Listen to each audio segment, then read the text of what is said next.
हाय मेरे जिगर के टुकड़ों, आज हम आपके लिए बहुत ही वेयर्ड मूवी इट फॉलोज को एक्सप्लेन करने वाले हैं। आई होप आप एंजॉय करेंगे। मूवी जैसे ही शुरू होती है हम व्यूअर्स एक प्यारी सी एनी नाम की लड़की को देखते हैं। एनी पता नहीं किसी से डर कर बावलों की तरह यहाँ से वहाँ भाग रही होती है। वहीं हम व्यूअर्स को तो समझ ही नहीं आता कि एनी को क्या चुल मची है। फिर एनी भागकर अपने घर जाती है और घर से गाड़ी की कीज को ग्रेव करके वो सीधा जाती है बीच पर। बीच पर पहुंचकर वो अपने फादर को कॉल करती है। वो बताती है कि वो उन्हें बहुत प्यार करती है। फिर अगली सुबह एनी की बॉडी बीच पर डेड मिलती है। अब गाइस सीन शिफ्ट होता है, कुछ फ्रेंड्स दिखाए जाते हैं। इन फ्रेंड्स में हम व्यूअर्स टू सिस्टर्स जे और केली से मिलते हैं। जे इस मूवी की मेन कैरेक्टर है। जे और केली की एक फ्रेंड होती है जिसका नाम यारा होता है। वहीं यारा का एक भाई भी होता है जिसका नाम पॉल होता है। आगे के सीन में ये दिखाते हैं कि जे ड्रेसअप होती है। जे एक लड़के को डेट करती है जिसका नाम हियू होता है। जे और हियू अभी कुछ महीने पहले ही रिलेशनशिप में आए हैं। हियू जे को पिक्चर दिखाने ले जाता है। फिर मूवी के दौरान हियू को खलबली मचती है और वो जे को इशारों में थिएटर के बैक में खड़ी लड़की दिखाता है। हालांकि वो लड़की जे को नहीं दिखती।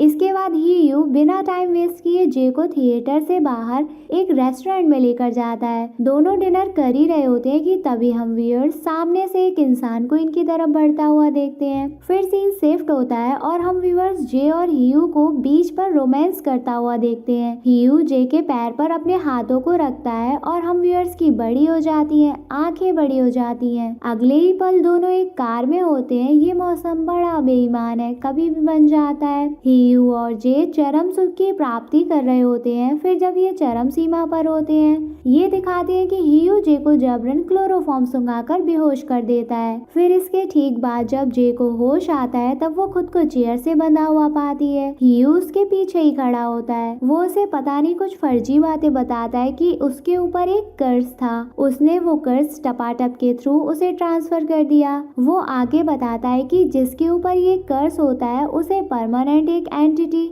यानी कि इविल स्पिरिट फॉलो करती है और अगर वो स्पिरिट उस कर्ज व्यक्ति को पकड़ ले तब तो वो व्यक्ति मारा जाता है। हालांकि ये एंटिटी काफी स्लो होती है लेकिन बेवकूफ नहीं, ये हर किसी को नहीं दिखती, सिर्फ और सिर्फ जिसके ऊपर ये कर्ज होता है उसको ही दिखती है। ये किसी का भी रूप ले सकती है, कहीं भी जा सकती है और तुम इससे बच नहीं सकते। लेकिन एक रास्ता है, अगर तुम इस एंटिटी से बचना चाहती हो तो तुम्हें किसी के साथ घनघोर टपाटप करना होगा। फिर ये कर्ज उस पर ट्रांसफर हो जाएगा और तुम बच जाओगे। हियू ये सब बसर जे को समझा ही रहा होता है कि तभी वहाँ पर नंगी धड़ंगी लड़की सामने से आती है। ये देखकर हम व्यूअर्स तो समझ जाते हैं कि ये एंटिटी है।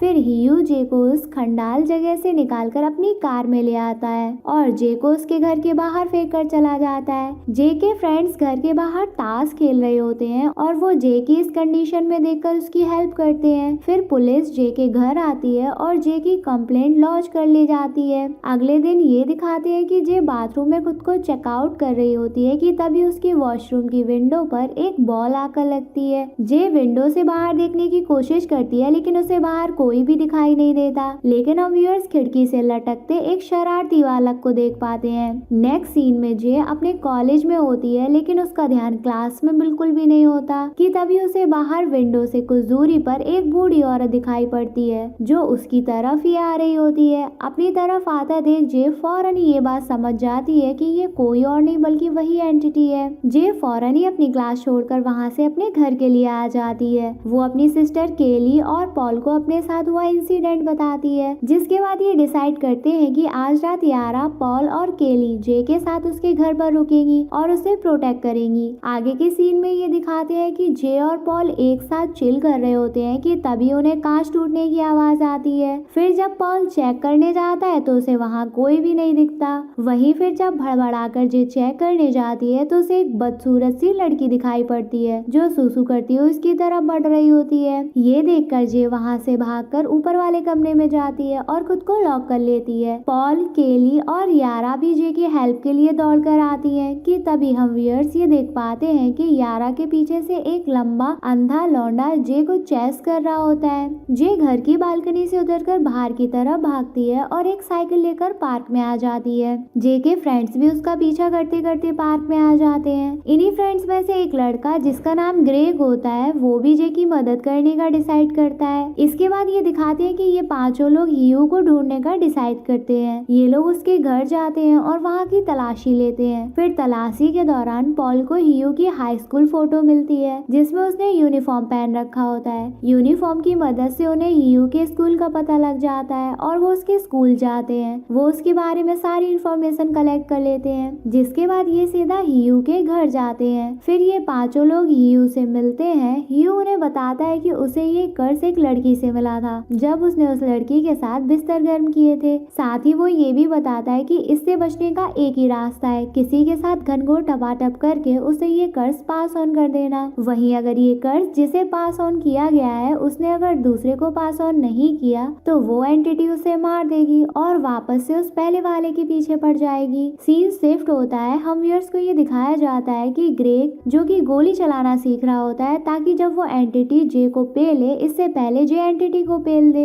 आगे सब फ्रेंड्स एक साथ मिलकर चिल कर रहे होते हैं कि तभी वो एंटिटी जे के बालों को खींचने लगती है, जिसके बाद ये लोग भागकर लेक हाउस में आ जाते हैं। दूसरी तरफ वो एंटिटी भी यारा का रूप रखकर जे की तरफ बढ़ने लगती है। जे उसे गोली मारकर शूट कर देती है, लेकिन उस एंटिटी को कुछ नहीं होता, वो उठकर खड़ी हो जाती है। फिर ये एंटिटी अपना रूप बदल लेती है और एक छोटे लड़के का रूप लेकर ये जे के पास आती है। ये देखकर जे बुरी तरह से घबरा जाती है और वहाँ से कार लेकर भाग जाती है, लेकिन ऑन द वे उसकी कार बहकर खेत में घुस जाती है और उसका एक्सीडेंट हो जाता है। नेक्स्ट सीन में हम व्यूअर्स जे को हॉस्पिटल में देखते हैं जहाँ उसके सारे फ्रेंड्स उसके पास ही होते हैं। जे को माइनर इंजरीज होती है। फिर रात के दौरान हम व्यूअर्स ग्रेग को देखते हैं जो जे को अपना कुतुब मीनार पेलने के मूड में है। वो उसे रगड़ रहा था क्योंकि वो ये सब एंटिटी फैंटिटी में बिलीव नहीं करता। वो जे के साथ इंटीमेट होता है। वहीं अब ग्रेग भी कर्स्ड हो गया था। इसके बाद 2 दिन बीत जाते हैं और ग्रेग को कोई भी एंटिटी दिखाई नहीं पड़ती।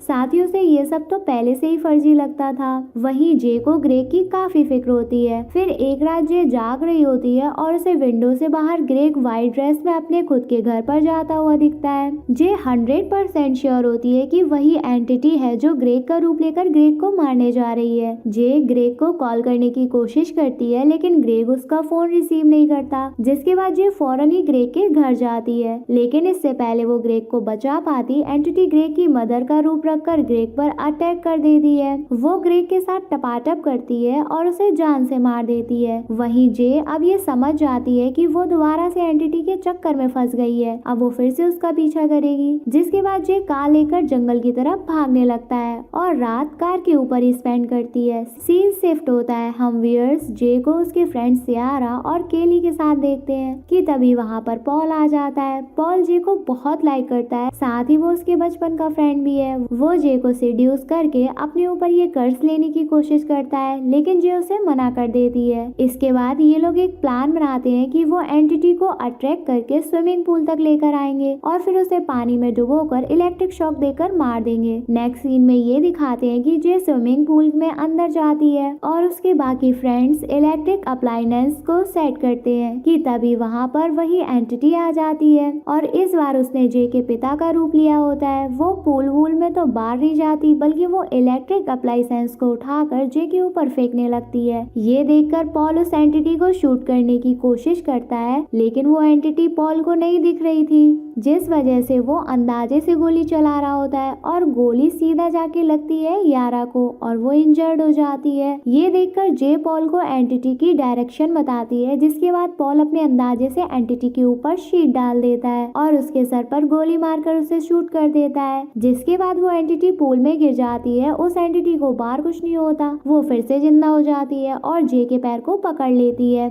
ये देखकर पॉल अगेन एंटिटी को शूट करने की कोशिश करता है, जिससे गोली बिल्ली एक बार फिर से एंटिटी के भेजे में लगती है और वो जे के पैर को छोड़ देती है। जे फौरन ही पूल से बाहर आ जाती है और पूरा पूल खून खून हो जाता है। आगे के सीन में हम व्यूअर्स पॉल और जे को हम बिस्तर होता हुआ देखते हैं। पॉल ऐसा इसलिए करता है जिससे कि वो कर्ज उस पर आ जाए और वो उस कर्ज को वो किसी पर भी ट्रांसफर कर दे। फिर पॉल टाउन के रोड लाइट एरिया में भी जाता है और किसी वर्कर्स को अप्रोच करता है। हालांकि मूवी में क्लियरली नहीं दिखाया जाता कि पॉल किसी वर्कर के साथ इंटीमेट हुआ है या नहीं। वहीं मूवी के लास्ट सीन में हम व्यूअर्स पॉल और जे को एक साथ हैंड इन हैंड वॉक करता हुआ देखते हैं। जस्ट देन हम व्यूअर्स इनके पीछे एक आदमी को आता हुआ देखते हैं। ये आदमी शायद एंटिटी है और इसी के साथ ये मूवी एंड हो जाती है। आई होप आपको हमारी मूवी समझाने का तरीका पसंद आया होगा। हमारे चैनल को ऐसे ही प्यार देते रहिए। I love you.